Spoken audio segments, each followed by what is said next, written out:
So mga par, sa naging panayam nga po ng Vatican trainer ni Sir Robert Garcia, 13 araw bago ang laban ng ating pambansang kamao Manny Pacquiao kontra kay Mario Barrios. Kung saan mga idol, wala pa rin pagbabago sa naging prediction ni Robert Garcia. Papanig pa rin daw siya ng konti kay Mario Barrios para talunin si Manny Pacquiao sa bakbakan. Ito dahil sa kanilang edge gap, pero masasabi ni Robert mga idol na walang talo daw si Pacman sa laban na to. Kahit matalo man daw siya mga idol kay Barrios, hindi na daw talaga maglalaho sa isip ng mga boxing fans at experts ang nagawa na ligasiya ni Pacman sa boxing sports. Pero sa usapang panalo daw mga idol ni Pacman sa laban nito kay Barrios, napapailing na lang talaga si Robert. Maski daw mga idol sa panaginip nito, hindi niya masasabi na mananalo si Pacman sa bakbakan dito. Matutulala daw talaga si Robert kapag nanalo si Pacman kay Barrios. Hindi naman daw sa minamaliit nito ang kakayahan ni Pacman. Sa katunayan daw nito, isa si Boss Manny sa kanyang mga GOAT. Sa bilis at lakas, saludo daw talaga si Robert kay Pacquiao. Pero ibang usapan na daw mga idol kung nasa 46 anyos ng isang boxer tapos lalaban pa sa kampiyon na mahaba at nasa kalagitnaan ng kanyang prime. So parang sinasabi lang dito ni Robert mga idol na talagang mababaliw ito kapag nanalo si Pacman at naging ganap na kampiyon sa boxing sports ulit. Well, bago nga kasi mga idol sa paningin ni Robert at sa mga trainer ngayon sa boxing sports na merong isang boxer na kagaya ni Pacman na mananalo sa kampyonato sa edad nito na halos 4 na taon lamang ang pagitan ni Robert kay Manny Pacquiao. Kaya abangan natin to mga idol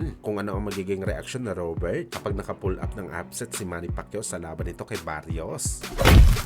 Samantala speaking sa panalo kung sakali ni Manny Pacquiao mga idol sa laban nito kontra kay Mario Barrios, marami na po mga idol na mga site ang naglabas sa ads sa bakbakan ni Manny Pacquiao at Barrios. Ang pinakamagandang ads na nakita natin, kung tataya ka ng 1,000 sa desisyon kay Manny Pacquiao, posible manalo ka mga idol ng kulang-kulang 8,000 pesos. At kapag knockout naman ang tatayaan mo, mananalo ka ng 6,000 kapag 1,000 ang pera mo. Balik kalahati ang numbers na to mga idol kung kay Mario Barrios ka tataya dahil siya ang yamado sa laban. Ibig sabihin nito mga idol, mas malaki pala ang panalo sa desisyon kaysa sa knockout kung kay Pacman katataya. Sa madaling salita mga idol, maraming odds maker ang may tiwala na malaki ang tsansa ni Pacman na manalo via knockout kaysa sa desisyon. Malamang napagbasihan nila ito mga idol na malabo si Pacman na umabot ng 12 rounds dahil sa edad nito at may tsansa ito mga boss na makasingit ng isang suntok na pwede ika-knockout ni Barrios.